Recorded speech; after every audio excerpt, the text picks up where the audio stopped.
ṣe wá ní Jumobi ti dé ó ti dòde Agan Laye ó ti dòde ó ṣe wá ní Jumobi ti dé 107.5 FM ó ti ń wáyé gbogbo Lagos tiwantiwa o ẹ̀fì kalẹ̀ sí gbogbo lágbo méjì ọ̀bọ̀ sí mẹ́ta ọ̀sán gbogbo ọjọ́ wẹ́gbẹ́ ètò ẹ̀ máa tẹ́tí sí èmi pé kí wọ́n jọ kápọ̀ lọ́sọ̀ tó Jumobi Omisore àwa ń gbàgbọ́ rẹ̀ lọ́wọ́ wọ́n ti dòde Agan Laye wọ́n ṣe wá ní Jumobi ti dé wọ́n ti dòde Agan Laye wọ́n ti dé wọ́n ṣe wá ní Jumobi ti dé Agan Laye ilé ayé yìí kò ṣe dájú Agan Laye afọwọ́sowọ́ òmùtọ́ Agan Laye ilé ayé yìí kò ṣe dágbé.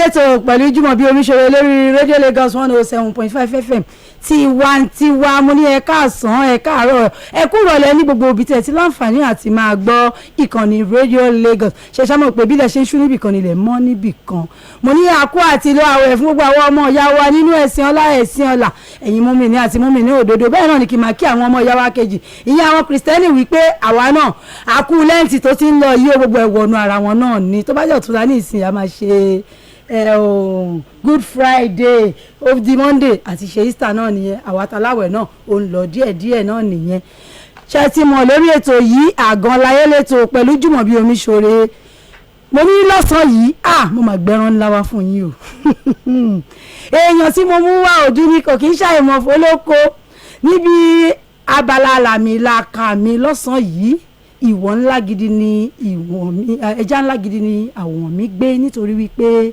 sọ̀rọ̀sọ̀rọ̀ lẹ́ni náà àwọn ọ̀gá wa ni àwọn màmá wa ni tí wọ́n ti wà tipẹ́tipẹ́ tọ́lọ́run dẹ̀ ti jẹ́ káwọn kan sọ̀rọ̀ débi èrè kan fún afílẹ̀ fáwa ọmọ àwọn ni mo wá ní àǹfààní wípé tó bá tẹ̀lé kẹ́mi gan wá kọ biography mi lọ́la rẹ̀ mo interview àwọn ọmọ mi wá ọlọ́run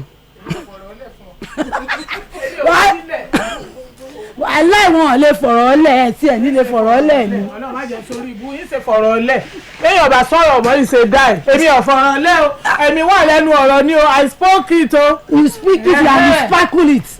ṣe rí iṣẹ́ ti gbọ́ bá yẹn púpọ̀ yín tí a bá ti mọ logo yẹn ṣe ti mọ bó ṣe ń lọ ṣe ti mọ ohun yẹn ó yẹ dárúkọ yín fáwọn ará ilé. ẹ̀yin ará ilé mo kì í yẹ kú lé ní Nàìjíríà ó sì dáadáa lábáyé ní Nàìjíríà. orúkọ tí mo yí padà fèyí ẹ̀sán ni mò ń jẹ́ kàkà kí Olódùmarè ọmọ ìyá gbogbo ẹ̀ṣọ́ orúkọ gíròkè ọmọ arúgbàdo làdé tẹ́bí kọ́ ìṣẹ̀dálẹ̀ wa ni lórí ètò yìí lónìí kankan tó sí fẹ́ẹ̀lì láyé gba ọ̀rẹ́ mi ń jẹ́ ọ̀rẹ́ mi sì wà ń bẹ̀ ọ́ àwọn náà sì ní ọ̀rẹ́ mi ṣùgbọ́n lónìí ọ̀rẹ́ mi kọ́ yìí. Agan Laye lẹ́tọ̀ pẹ̀lú ọmọ yẹn lẹ́nu gbọ̀ngbọ̀n yẹ́n rí nǹkan lónìí. ṣé ẹ mọ̀ wọ́n ní wípé torí àwọn àgbàlagbà kan lọ́lọ́run ṣe dọ́mọ kan àwọn ọmọ tí ó ti yẹ yín. àgbàlagbà ọlọ́run sì ọ́ lágbàlagbà sisi làgbà ọmọ èké báyọ̀ ni mo ṣe wọlé mọ̀ kó àwọn ọlọ́pàá wọlé ìwọ gan mọ̀ wá mú. àbúrò mi tó jẹ́ GM manager ń bẹ ní àyìn gbogbo àwọn ọlọ́pàá wà lẹ́yìn mo lè ṣe tó wò mí títì báyìí àwọn ọlọ́pàá ò lè mú mi àwọn ọ̀gá wọn rèé mọ́mì mi nu àwọn fagabọ́ǹdì mi nu àbúrò mi tó jẹ́ GMC nu tí wọ́n ṣe ọ̀gá rédíò. ṣe ti bọ́ bó ṣe ń lọ wọ́n ní kọ́ mọ́ lè ṣe oore àbí kó lè dáhùn la ṣe ń sanwó lórúkọ wọ́n ti ní tó fẹ́ mú gbà tó bá ṣe tán. àwọn tí sọ ìdọ̀tí sójú títì lónìí èèwọ̀ ségèsìàn la ńgbà mọ̀ bọ́ọ̀lù ẹ̀kan mọ́rẹ́ nǹkan tó sọ ìgò omi sójú títì mọ́rẹ́ nìkan tó ju sùkú àgbàdo wọ́n dáràn bí n bá dé Ìkẹjà. ẹ dúró de lójú ọ̀nà wípé ẹ̀mí apá ìpá ń para ẹ̀jẹ̀ ń gbọ́ olóhùn pàjá ẹ̀mí àrínáwó àsìkò tí ń súnmọ́ sórí àwọn abanijẹ́.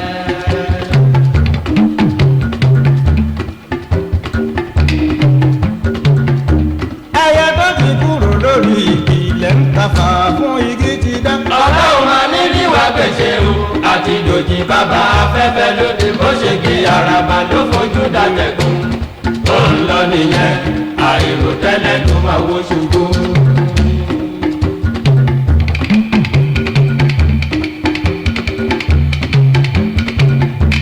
ẹyẹ tó ti kúrò lórí igi ilẹ̀ ń tafà fún igi ti dá. ọlọ́run máa ní níwà gbèsè o àti dòjì bàbá afẹ́fẹ́ lóde bó ṣe kí araba ló fojú dàtẹ̀gùn ó ń lọ nìyẹn àìrò tẹ́lẹ̀ tó máa wó ṣubú. ẹ̀sùn mọ́ bí majority ẹ wá bá mi bàbá mi wá. Tòlótòló ìbọn ìdí. Ó dùn bó ti dùn. Tòlótòló ìbọn ìdí. Ó dùn bó ti dùn. Ẹyẹ tìǹtìǹ ló ń fẹ́ ìtòun. Ẹyẹ tìǹtìǹ ló ń fẹ́ ìtòun. Irọ́ ni wọ́n ń pa. Èké ni wọ́n ń ṣe. Irọ́ ni wọ́n ń pa. Èké ni wọ́n ń ṣe. Àtọ̀run wá. Yàtọ̀ síta àtọ̀run wá. Yàtọ̀ síta ẹni rori atẹ́gùn kò sọ ẹyẹ tọ́ra ń jẹ àwa lòlòdù táyé ń fẹ́.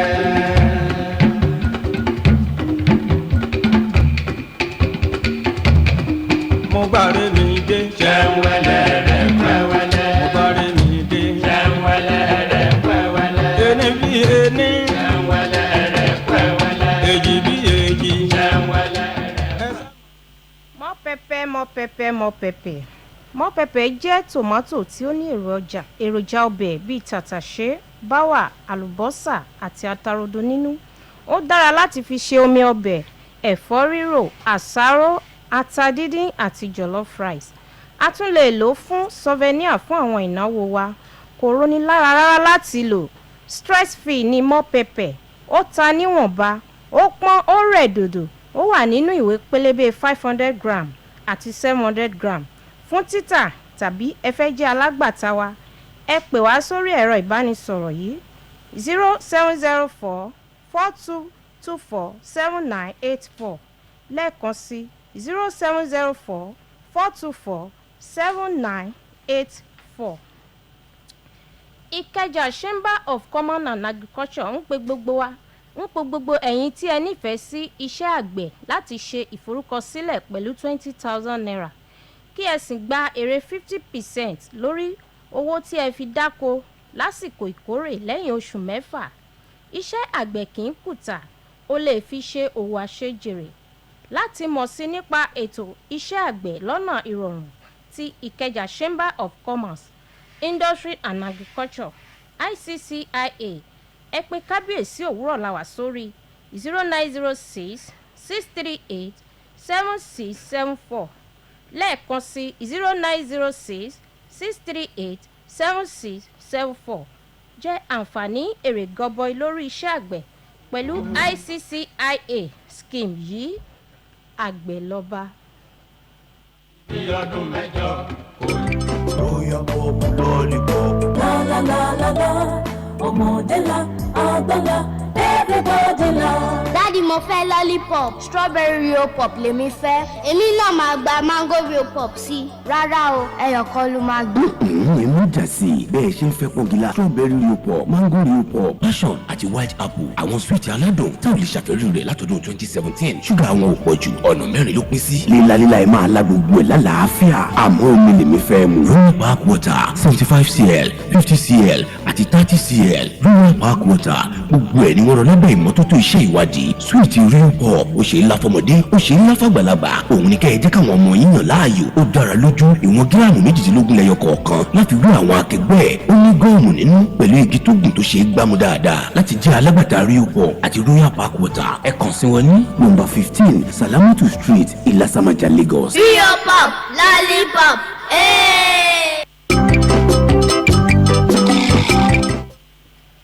Ẹ tẹ́tí sí ìkéde pàtàkì yìí. Oúnjẹ lọ̀rẹ́ àwọ̀. Ilé-iṣẹ́ aláràgbà ìdá kan tí wọ́n ń jẹ́ Crown Me Food ti pèsè oríṣiríṣi oúnjẹ aṣaralóore fún ìlera ara wa bíi èlùbọ́ ọ̀gẹ̀dẹ̀ pọ́nbélé tí ò ní àmúlùmọ́là, plantain flour, Africa semo, epo pupa tí ń ṣe banga palm oil àti ata àjọsí lílọ̀ tí ò ní àmúlùmọ́là nínú fún lílò wa. Gbogbo oúnjẹ tí ó ń ṣara lóore ní Crown Me Food ti pèsè sílẹ̀ fún wa láti rà. Ẹ kàn sí wọn ní shop 11A Sango Garage tàbí kí ẹ pè Madam Fiki sórí ẹ̀rọ ìbánisọ̀rọ̀ yìí 0816 662 3419 lẹ́ẹ̀kan sí 0816 662 3419. Wọ́n wá alágbàtà káàkiri ìpínlẹ̀. Crown Me Food, oúnjẹ tó ń ṣara lóore. Àwọn gan-an lọ̀rẹ́ àgbẹ̀. Bẹ́ẹ̀ni. àlàyé bó ṣe máa jẹ́ nìyẹn mo ní tẹ́ ẹ bá fẹ́ ra gbogbo.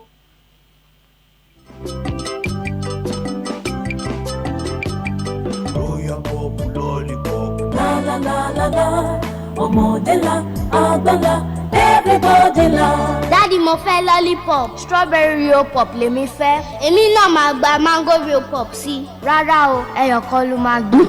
ẹ má jà sí i bẹ́ẹ̀ ṣe ń fẹ́ pọ́ngilá strawberry real pop mango real pop passion àti white apple àwọn sweet aládùn tá ò lè ṣàfẹ́rí rẹ̀ látọdún 2017 ṣúgà àwọn ò pọ̀ jù ọ̀nà mẹ́rin ló pín sí. líla ẹ máa la gbogbo ẹ̀ lálàáfíà àmọ́ omi lèmi fẹ́ mu. royal park water 75cl 50cl àti 30cl royal park water gbogbo ẹ̀ ni wọ́n rọ lábẹ́ ìmọ́tótó iṣẹ́ ìwádìí sweet real pop ó ṣe é lá fọmọdé ó ṣe é lá fàgbàlagbà òun ni kẹ́ ẹ jẹ́ káwọn ọmọ yín yàn láàyò ó dára lójú ìwọ̀n gíráàmù 18 lẹ́yọ kọ̀ọ̀kan láti rí àwọn akẹgbẹ́ ó ní gọ́ọ̀mù nínú pẹ̀lú igi tó gùn tó ṣe é gbámú dáadáa láti jẹ́ alágbàtà real pop àti royal park water ẹ kàn sí wọn ní nọ́mbà 15 salamatu street ìlàsàmàjà lagos. real pop lollipop.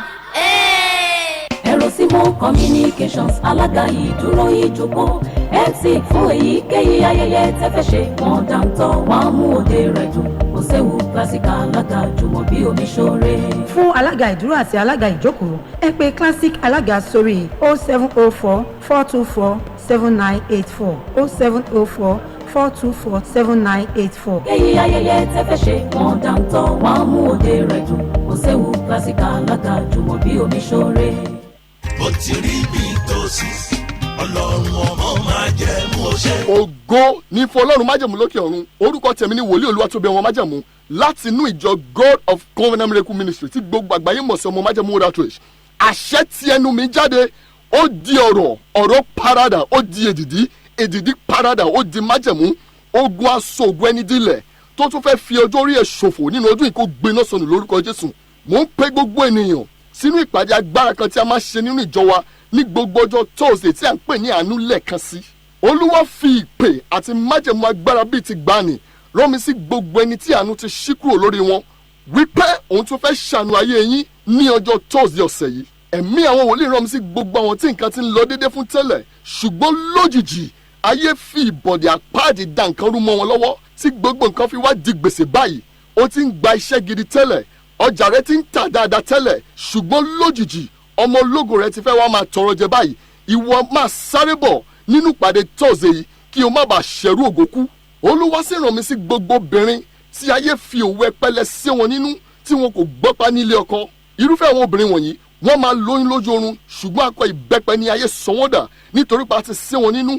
Gbogbo obìnrin tí kò ní ibùjókòó ayọ̀ tí májẹ̀mú ọkọ ọ̀run àti òmìnira alákìísà ìdílé fi ayé wọn dájọ́ láti má ní ibùjókòó pẹ̀lú gbogbo obìnrin tí ayé ti kẹ̀yìn ọmọ sí wọn tí wọ́n jẹ́ kán jẹun ọmọ láyé màmá dìde báyìí kó o máa sáré bọ̀ nínú ìpàdé ní ọjọ́ Thursday yìí. Bákan náà ìwọ tí ayé gbé ẹrù àìsàn àgbàná sí àgọ́ ara rẹ bó o ti ń lògùn ní àìsàn náà le sí ìwọ ni kó má bo ara rẹ mọ́lé kí àìsàn yìí má bàa pa ẹ́ kí ọlọ́jọ́ tó dé. Olúwa sì rán mi sí gbogbo ẹni tó sunkún lọ́wọ́lọ́wọ́ tí ogun yọ̀ǹda ọjọ́ orí fún wọn ṣùgbọ́n òmìnira abánikanlẹ̀ ilé wọn kò yọ̀ǹda ògo fún wọn. Olúwa wí pé òun fẹ́ ṣàánú yín nínú ìpàdé agbára yìí ní Thursday ọ̀sẹ̀ yìí. Gbogbo àwọn tó ń wá sínú ìpàdé ọlọ́run májẹ̀mú ní gbogbo ọjọ́ Thursdays wọ́n mọ bí Olúwa ti ń tú àṣírí àbàmì pẹ̀lú solution tí wọ́n dẹ̀ mú ẹ̀rí tó ní agbára wá nítorí wòlíì tí ọlọ́run bá ti fún ní ẹ̀bùn ìríran tó ń gbóhùn tó ń rí àṣírí àti solution irúfẹ́ àwọn wòlíì báyìí kì í béèrè ìbéèrè kí wọ́n tó máa tú àṣírí ogun tó ń ja ènìyàn tàbí kí wọ́n tó máa jíṣẹ́ nítorí pé iṣẹ́ tá a fi rán wọn ni. Fún ìwọ tá a rán mi sí gẹ́gẹ́ bí wòlíì tó ní àṣẹ ìdìdí ọ̀rọ̀ pẹ̀lú solution tó ń bọ̀ nínú ìpàdé ní ọjọ́ Thursday láti wá rí mi máa pè mí sí orí àwọn nọ́mbà wọ̀nyí 091 39 23 65 66 tàbí 070 69 71 7180. Má gbàgbé o ìpàdé agbára yìí máa wáyé ní Thursday ọ̀sẹ̀ yìí níbikíbi tó bá ti ń bọ̀ wọ mọ́tò tó ń lọ sí Ìkòròdú bọ́lẹ̀ ní Benson bus stop wá ti rí Access Bank ẹ̀yìn Access Bank ní Benson bus stop yẹn ní Elite Event Center wá gbọ́ eléyìí o ọdún mìíràn náà ló tún wà yìí ọjọ́ dẹ̀ ń lọ lórí ẹ bí ojúmọ́ dẹ̀ ṣe mọ́ ní ènìyàn ń súnmọ́ ibojì ṣé bó tún ṣe máa jókòó tẹ́tẹ́rẹ́ náà rèé títí tí ogun tó ń jà ẹ́ fi máa sọ ayé ẹ̀ di àkísà. Ìwọ ni kò wá gbé ìgbésẹ̀ báyìí láti wá sínú ìpàdé ní ọjọ́ Thursday kó o lè borí ogun tó ń jà àwọn ọmọ ológo ìdílé yín. Gbé omi kan sí ẹ̀gbẹ́ rédíò yìí kó o ṣàmì níbi tó wà. Gbogbo ọfà àwọn àgbà nínú ẹ̀jẹ̀ rẹ tó di arúgbó ogun sí àgọ́ ara rẹ kó gbiná sọnù. Bó o ti máa mu omi àtàwọn àgbà tí wọ́n fi pa ògo mọ́ ẹ lára kó gbiná sọnù. Jésù Olúwa wa, mú omi yẹn tàbí kò fi ẹ̀ kó o mú ẹ̀rí wá ní ọjọ́ Thursday. God bless you. Thursday yìí ẹ̀rí ẹ̀ máa dájú lórúkọ Jésù. ọpẹ́ ní fún Ọlọ́run ọmọ májẹ̀mú. ìpè agbára bíi 1930 dé o. Ọlọ́run wòlíì Olúwatóbi ọmọ májẹ̀mú ti ṣetán láti bẹ̀ ọ́ wò ní tọ́sí ọ̀sẹ̀ yìí. àrà fẹ́ sán nítorí ọ̀rọ̀ ayé rẹ̀. gbogbo ọ̀fàdání dúró fẹ́ fi ayé rẹ̀ sílẹ̀. gbogbo ogun àjogúnbá nínú ayé rẹ̀ fẹ́ gbìnà yá. ẹni tó sọ ìmọ́lẹ̀ ayé rẹ̀ dòkùnkùn fẹ́ fara gbẹgbá. gan ni afíjí ẹni tó bá débẹ̀ nìkan ló lè ròyìn. ní tọ́sí ọ̀sẹ̀ yìí ní God of Covenant Miracle Ministry tí gbogbo àgbáyé mọ̀sán ọmọ májẹ̀mú World Outreach tó wà ní Elite Event Center 58B Benson bus stop lẹ́yìn Access Bank Ìkòròdú lẹ́kọ̀ọ́ ní tọ́sí ọ̀sẹ̀ yìí láti dédé aago méjì òwúrọ̀ sí mẹ́wàá òwúrọ̀ kùtù lọ́sọ̀ọ̀sẹ̀ tí kánsẹ́lì máa tẹ̀lé èyí tí ọ̀pọ̀lọpọ̀ ènìyàn ti sọ di ọjọ́ àṣírí. Ó nílò láti sọ̀rọ̀ níwájú wòlíì ọmọ májẹ̀mú kẹ́mi mímọ́ tó tó àṣírí ogun tó jà ọ́. Telephone 07069717180. Prophet Dr. Olúwatóbi ọmọ májẹ̀mú lọ́lọ́run máa lò fún ọ láti pàṣẹ ọ̀rọ̀ tó ìdè já èdè lórúkọ Jésù. Má jẹ́ kí wọ́n fi tiẹ̀ ṣàpínlẹ̀ o.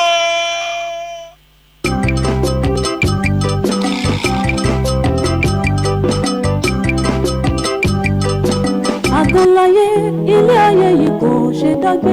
Agan Laye ká fọwọ́sowọ́pọ̀ ló tọ́.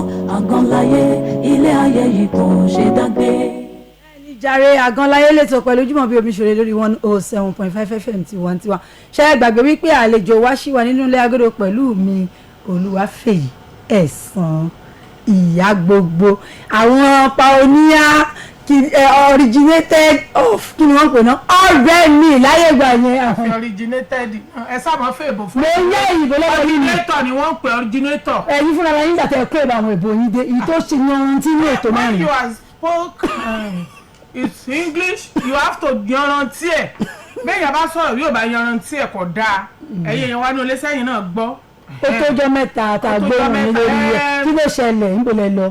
báyìí èèyàn bá ti dé èèyàn lè bò mọ́ra o nǹkan bá sì ti ṣe bẹ́ẹ̀ bá lọ lú èbò bí ọba sí èbò bọ́ bá dé Òṣòdì lọ́lọ́ kí wọ́n yá dá padà but God has done it he has done it again he has doing it he's a fantastic God. I'm came back o gbogbo ẹ̀yẹ yẹn wá nílé bẹ́ẹ̀ ṣe ń gbádùn wa Radio Lagos ni o kò lọ́gàá wàláì kò lọ́gàá it is a 1-on-1 radio station. ẹ mọ̀ sọ̀rọ̀. àbí aníbo lẹ lọ. tẹ́ dandan ni kẹ́ ẹ mọ bí mo lọ asa ń palẹ̀ fúlọ̀ à ń sọ ní kinní kan pé bẹ́yàn bá lọ bìkan bí ọ̀bà fún èbò and I spoke the English you are not spoken yo man what are you go oh man around there yeah man what are you doing what are you go he say English. ẹ káàbọ̀ I'm spoke ẹ káàbọ̀ the same thing. ẹ ṣàkó ewu dájú yìí. àìdúpẹ́ ara ẹni. mo wá ní kàbí iṣẹ́ mọ̀ wípé rògbòdìyàn tó ń lọ nílùú àwọn èèyàn sẹ́ ẹkọ́nọ́mì kìnnìkan o nílùú yìí o ẹ̀yin tẹ́ ẹ dé láti ilẹ̀ Amẹ́ríkà mo fẹ́ kẹ́ wá bá mi gbà jẹ́ kó yá àwọn èèyàn wípé yìí tá à ń fèsì nílẹ̀ Nàìjíríà yìí ibi ní kankan ló wà o àbí kò dìbò ìlọ́dọ̀ sí yín náà. ẹ wo ẹ jẹ́ n sọ fún yín sẹ́rí ẹ̀yin èèyàn wa káàtì ẹ̀ ti bi ìsáná kíyèsí oògùn wọ́n ní tí ń tán lọ́dún eégún o wọ́n bá ṣe wọ́n lónìí kò lè wọ́n lọ́la nǹkan táwọn èèyàn wá sì tẹnu mọ́ gbà kan ni pé dọ́là ni o Ọlọ́run sì wá sí báyìí dọ́là ti fìdí jálẹ̀ ẹ jẹ́ kó ń jẹ́ ó wálẹ̀ kì í wá ṣe bí nìkan ló ti ń rí bẹ́ẹ̀ nílùú bíi táwa gan ti wá bóúnjẹ bá ṣe ń gòkè bẹ́ẹ̀ náà ní ń lọlẹ̀ bẹ́ẹ̀ ní ń gòkè ó kàn wá jẹ́ pé n tó bá wọ́n ní Nàìjíríà ẹ̀ jẹ́ ó lọlẹ̀ mọ́ bó bá ti gòkè báyìí ẹ̀ jẹ́ ó gbálẹ̀ mọ́ ẹ jẹ́ kó máa wá sílẹ̀ because gbogbo èèyàn náà ní gbogbo àgbáyé non witness ká ní pín máa ṣe sọ yẹn ní Yorùbá. gbogbo wọn ni wọ́n jẹ́rìí sí i. wípé nǹkan tó ń ṣẹlẹ̀ ní. àrùn tí ṣogójì ní ṣọdún rí. ẹ má bínú òyìnbó. ní tó ń ṣàbọ̀yàdé gbogbo ọlọ́yà yìí. tó bá yẹ pé ẹ lè rí wọn bàtàn máa wọnú stúdíò yìí ni Ghana must go tán fi kẹ́yìn bò wọlé lé 60. mo wà ní. wọn ò lè tí ì sọ. so ṣé ẹ rí ẹ kàn já sóòótọ́ ọ̀rọ̀ fúnra wa ẹ̀yin èèyàn wa mo fẹ́ bẹ̀ wá nù lé ni wípé ẹ jẹ́ ká fi sùúrù sí gbogbo ohun tó ń ṣẹlẹ̀ nílùú wa ń bì kì í ṣe bí nìkan ló ti ń ṣẹlẹ̀ káàkiri àgbáyé ni àwọn èèyàn wa ò ṣàgbẹ̀mọ́ táyì ni gbogbo wa fẹ́ máa dì síkẹ́tà ambulance la fẹ́ máa wọ̀ àwọn àgbẹ̀sí lọ́ba òun la bá láyé tí gbogbo wa bá fi lè ní pé lẹ́kùnlé wa agbin ẹ̀fọ́ agbin iṣu sínú sáàkì bá ṣe ń rí yẹn ká ṣe àwọn nǹkan tó tọ́ oúnjẹ á pọ̀ sí ṣùgbọ́n ìwọ̀nba àwọn àgbẹ̀ tó wà lóko la kóṣẹ́lé lọ́wọ́ la ní kó máa ṣe ẹ jẹ́ káwa náà ká ran ara wa lọ́wọ́ ká ran ìjọba lọ́wọ́ kí gbogbo ẹ̀ lè lọlẹ̀ ẹni tó ta kóńgò gàrí ní mo fẹ́ fi ṣe àpẹẹrẹ tó ta ní $200 naira ní ìjẹta tó wá dé ní tó ní nítorí pé wọ́n ló ti wọ́n bì kan tó náà wá gbówó lé tiẹ̀ ṣé ìjọba ló gbówó lé àbóhùn ló gbówó lé àwa fúnra ara wa àjò lóòótọ́ pẹ̀lú ara wa àjò lóòótọ́ pẹ̀lú nǹkan táǹtà ẹni tẹ́dì ẹ̀ wà lẹ́kùnlé ẹ̀ tó ń fún lóúnjẹ tó ń yé ńgbà tó máa ta ẹyin ó ta ní 4,000 naira thank you ó ta ní 4,000 naira ṣé ẹdìẹ yẹn tó ń yé yẹn ṣé òun ló jẹ́ kó wọ́n á sọ fún wa pé oúnjẹ tẹ́dì ẹ̀ ń jẹ òun ló jẹ́ ẹ jẹ́ ká fi sùúrù ṣe ẹ jẹ́ ká fi wọ́n lé pẹ̀lú ara wa wípé àrùn tó ń ṣe ogójì ló ń ṣọ̀ọ́dúnrún n tó ṣàbọ̀yàdé gbogbo ọlọ́yà ló ń ṣe gbogbo wa lájọ wà nú ẹ̀ ẹ jẹ́ ká fi ìsùúrù ká fi ṣe fúnra wa kébi má bàa pa wá. èmi ò dẹ̀ ní pa wá ṣé ti gbọ́ olè ń gbẹ́ lẹ́nu màmá wa yẹn wọ́n ní ká fi sùúrù sí i. wọ́n pè mí màmá pè mí láǹtì. òkè ó lẹ ti gbọ́ lẹ́nu sísí mi yẹn Americana very pretty lady ọlọ́run ọmọ lóde àtọ yìí mo gbé mo fún wọn dáràn. àwẹ̀ wá o. wọ́n lọ mọ fún ẹ̀ wọ́n lọ mọ fún ẹ̀ lójó ló pa ṣé òjò máa ń tan ẹwà ni ṣùgbọ́n tẹ bá rí fẹ́ yí ẹ̀sán ojúrò rẹ ni. àti ìwẹ̀ tí mò ń dán. pẹ̀lú gbogbo àdúrà ọjọ́ orí ṣé níbi tí wíìgì ti ra ṣíkò rẹ̀ funfun mu. ta ló sọ bẹ́ẹ̀ pé mo dé wíìgì inú mi lógún kó rẹ̀ sọ̀n I do is comb my hair ọ̀yà ni ọ̀yà fẹ́lẹ́ ṣùgbọ́n tí má bẹ̀rẹ̀ àwọn tẹ̀yìn jọ lò gbà nígbà tẹ̀ ṣe kékeré ẹ wá lẹ́yìn kéré. àwọn tí ìyàwó Awólọ́wọ̀ àbí Awólọ́wọ̀ gan-an àjọ lọ sùkúù ní sí wọ́n sọ fún ọ àwọn bíi mọ̀mọ́ kínní àbúrò mi nìyẹn ń tiẹ̀ náírà ń san Kútì wọ́n ti lọ bí àmọ́gájì ilẹ̀ ń jẹ́ àbúrò mi nìyẹn. ẹ̀sìn tẹ̀ tún lọ́mọdé rẹ̀ ní sísí. èmi ń dàgbà síwọ̀n èsì tí ìdèbí tí mò ń lọ mọ̀sẹ̀ bẹ̀rẹ̀ sí í di àgbà sí mọ̀sẹ̀ bẹ̀rẹ̀ òyò ń gọ́rọ̀. màámi mo fẹ́ kẹ́ ẹ bá mi gba àwọn ọ̀dọ́ wa nímọ̀ràn pé torí wípé ṣé àwọn ọ̀dọ́ ni àbáwọn òbí torí mo rántí wípé nígbà táwa ń dàgbà àwọn ìyá wa ó ní bí wọ́n ṣe tọ́ wa ọ̀pọ̀lọpọ̀ àwọn ìyá tó dẹ̀ tọ́ mi àti yín wọn ò sábà kàwé púpọ̀ ní ìsìn tó bá jẹ́ pé wà lọ́ọ̀yà àwa doctor àwa engineers àwa business mogul àwa sophisticated ladies tó jẹ́ pé àwa fúnra wa ìmí inú wa ó ní PhD ó da professor ó ṣe gbogbo ẹ̀ wọ́n gba doctorate wọ́n yẹ fún ẹlòmíì honorary kìíní wọ́n fún ní ti education something wọ́n wá rí ọmọ tọ́ tó bá jẹ́ pé gbogbo àwọn ọmọ ó ti wá ya nǹkan òun ló fa gbogbo yìí tí à ń sọ pé bí ìlú ṣe rí torí pé àwa youth náà bí ìlú ṣe rí yìí ó yẹ kí youth tó bá ti kọ́ tó bá lọ school kò sí nǹkan tó burú ní pé kíyàn wà kó jẹ́ kó ní ṣe ọwọ́ àbí kó lè dá okòwò ara ẹ̀ ṣe ìtọ́pọ̀ ní entrepreneur kó lè dá a ṣe kó ní nǹkan kan tó gbájúmọ́ ṣé nítorí pàtí wọ́n lọ school náà àti dé káṣáwá dórí ọwọ́ kodò pé àìríṣẹ́ yìí náà ni tó fi wá di pé ẹ̀rọ pé wọ́n dẹ̀ lọ́wọ́ tó bá di lè ṣù máa ń bẹ̀ lọ́wọ́ Jumobi how many times am I calling you? 3 times. kí ló ń fetí rẹ gbọ́? ọ̀rọ̀ ni. kí ló ń fẹnu rẹ sọ? mo fi ń sọ̀rọ̀ ni. bá a sọ fún àwọn ọ̀dọ́ ìpèsè ọgbọ́ is a very very important aspect of a living thing. ṣe kókó ní ayé. bẹ́ẹ̀ni if you are going university. wọ́n ní o bá lọ léèrè. when you came back. ìyẹn léèrè gíga tó padà dé kò ṣẹ́. kọ́ iṣẹ́ ọwọ́. wọ́n ní o kọ́ṣẹ́ ọwọ́. gbogbo ẹni lọ sí yunifásitì tí wọ́n bá dé kìí ṣe kíákíá yẹn wọ́n ní ibi èèyàn bá ní èèyàn sí ni wọ́n ti ń gbà yàn síṣẹ́ is a no person is a get job. èmi ọmọ èèyàn kankan tèmi àfọlọ́hún. bí mo bá kọ́ṣẹ́ tailor bí mo bá jáde yunifásitì bí n bá tètè yunifásitì náà ní ni o. bí n bá tètè ríṣẹ́ màá bọ́ọ̀dì máṣíìnì màá ránṣọ fún ọ ládùúgbò n bá ti rán sọ́rùn ara mi gan wọ́n ti mọ̀ pé mo máa sọ̀rọ̀ wọn a máa mú wá díẹ̀ mo sì ṣe commercial enterprise kí wọ́n kọ́ yunifásitì kan náà gbogbo tí wọ́n bá ń kọ́ bẹ̀ bọ́ bá ti fi ṣe ọwọ́ kún ebi ò ní pọ̀ ọmọ rẹ ṣùgbọ́n ọwá dé ọwá ń dúró de pé mo ka PhD in mathematics ó dìgbà ń bá rí ẹni tí ó gbà mí síṣẹ́ bó wọ́n ṣe ń pè náà tí ń fi mathematics jẹun àbí kọ̀mọ́sí akínní kan olúwa rẹ̀ ọ̀pẹ ń di ìdò lè sì ṣeré ọmọdé ṣùgbọ́n ẹ jẹ́ ká ní iṣẹ́ ọwọ́ fún àpẹẹrẹ èmi báyìí bí mo ṣe wà yìí láti jọ mo ti kúrò nílùú yìí aṣọ tí mò ń wọ̀ sọ́rùn èmi ni mò ń rán irun orí mi èmi ni mò ń ṣe fúnra mi tí n bá ti bá ọ́bàkì tí mo ṣe crochet tí mo kó sókè ọkọ mi á tún máa ní my dear níjọ́ kan mo tiẹ̀ ní olówó orí mi ẹ sanwó oorun mi kékeré ṣe pé mi náà lọ sàǹtì àbí bò wọ́n pè ẹ ti ẹ̀ sanwó orí mi ọgbà mo máa gbọ́ kin lórí aago mi ń tọ́pọ̀ wọn kó bẹ̀ inú bàbá dùn ni ẹ jẹ́ ká ní iṣẹ́ ọwọ́ lọ́wọ́ àfihàn ra wa lọ́wọ́ àfihàn ẹbí wa lọ́wọ́ àfihàn ìjọba lọ́wọ́ ṣùgbọ́n òde lónìí ìdí pẹ̀pẹ̀pẹ̀ fóònù lẹ jókòó sí ìdí kọ̀ǹpútà lẹ jókòó sí kò ràn wá lọ́wọ́ iṣẹ́ ọwọ́ la mọ̀ nígbà tá a wà ń kékeré iṣẹ́ ọwọ́ làwọn òbí wa ń kọ́ wa ṣùgbọ́n àwọn òbí lọ́pọ̀lọpọ̀ ìgbà wọ́n ní ẹ̀bí tiwọn torí gbogbo wọn náà máa fẹ́ kọ́ ọmọ wọn di táì gbogbo wọn náà máa fẹ́ kọ́ ọmọ wọn di lọ́ọ̀yà náà máa fẹ́ kọ́ ẹ jẹ́ ká ní iṣẹ́ ọwọ́ mọ́ ìwé ó dáa kéèyàn kàwé ṣùgbọ́n ẹ já ní iṣẹ́ ọwọ́ ẹ ṣe mà. ṣé ẹ ti gbọ́ wọn ní pé ọwọ́ tó bá dilẹ̀ lè ṣú bẹ́ẹ̀ lọ́wọ́ ẹ jẹ́ káwọn ọmọ wa kí wọ́n ní iṣẹ́ ọwọ́ ẹ bá mi káwọn aráàlú kí wọ́n máa lọ torí ìtẹ́tẹ́ ẹ̀yin lé mo kí yín o mo kí yín gan ni ẹ kú ìjókòó gbogbo ẹ̀yin tẹ́ dùbúlẹ̀ ẹ kú dùbúlẹ̀ gbogbo àwa tá a wà nú àwẹ̀ àkú àwẹ̀ o lágbára ọlọ́ ẹ̀mí wó sí ká rẹ̀ mi mo sì máa ń wò ó ṣe jẹ́ ọ̀kà ni wọ́n sí gbogbo ẹ̀mí wó sí yín rẹ̀ o. kíkà ni wọ́n mí ni wọ́n kó pọ̀ wọ́n pàrọ̀ jẹ ní bẹ́ẹ̀ ni wá bá ṣe ń kà èmi ló di 17 ó ń ṣíkà ṣe wọn pẹ́ẹ́mì tó bá gbà ọ̀rẹ́ tán lálọ́ ti di 29 ìbí ọmọ ìbí ọ̀pọ̀ oúnjẹ ní jẹ́ ọkà èmi ṣe bẹ́ẹ̀ mo ṣe ní ẹ̀mí wó sí yín rẹ̀ o ó bá sí ọkà rẹ̀ yóò sí yín rẹ̀ o yóò sì síjọ́ lọ fúra èso láyọ̀ láfimọ́ gbà sí wàṣẹ ìsáwàdùn.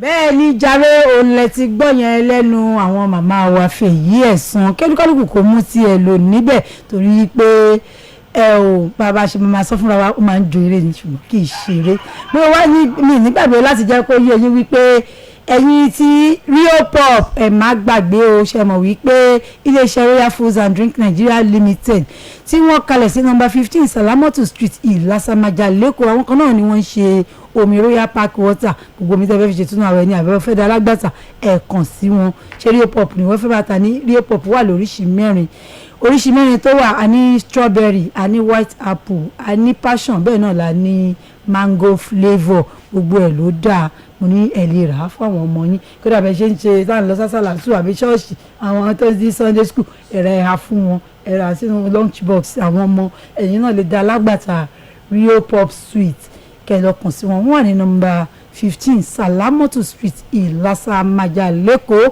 oníjú báyìí lọ pẹ̀lú lórí ètò Agan Laye lọ́sàn-án tòní tẹ́ ẹ bá gbádùn wa dáadáa ẹ lọ sí gbogbo orí àwọn social media handle wa a wà lórí Facebook lọ́wọ́lọ́wọ́ báyìí ń sọ̀rọ̀ yà wà lórí Facebook Jumobi Omisore ẹ lọ sórí Instagram wa official Jumobi a wà lórí YouTube fún ẹ̀yin tí ẹ ṣẹ̀ṣẹ̀ wọlé tẹ́wọ̀ pé ìyá gbogbo mo dẹ̀ tí mi sí ẹ̀ mo fẹ́ gbọ́n tó wí o tẹ́ bá ti dé orí YouTube tẹ́tẹ́ Jumobi Omisore àbí Agan Laye ó máa gbé jáde a máa rí ẹ́písòdì tí a ti ṣe tẹ́lẹ̀ àti tí a ṣe ṣe tán ó wà níbẹ̀ ìyókù tún di lọ́jọ́ mẹ́jọ ká tún tó máa pàdé pẹ̀lú àkóso ètò Agan Laye Jumobi Omisore lórúkọ tèmi ọmọ wọn nífẹ̀ẹ́ òòyì níbi tó jùmọ̀ rere tí mo wá sílé ayé. orúkọ tèmi ni Tóyìn Tòmátò Bánjọ. orúkọ tèmi Ìyípadà Fèyí Ẹ̀sán ni mo jẹ́ kàkà kí Olódùmarè ọmọ ìyá gbogbo ẹ̀ṣọ́ orí tègi ròkè ọmọ àrùn gbàdó làdé ó tún di next year.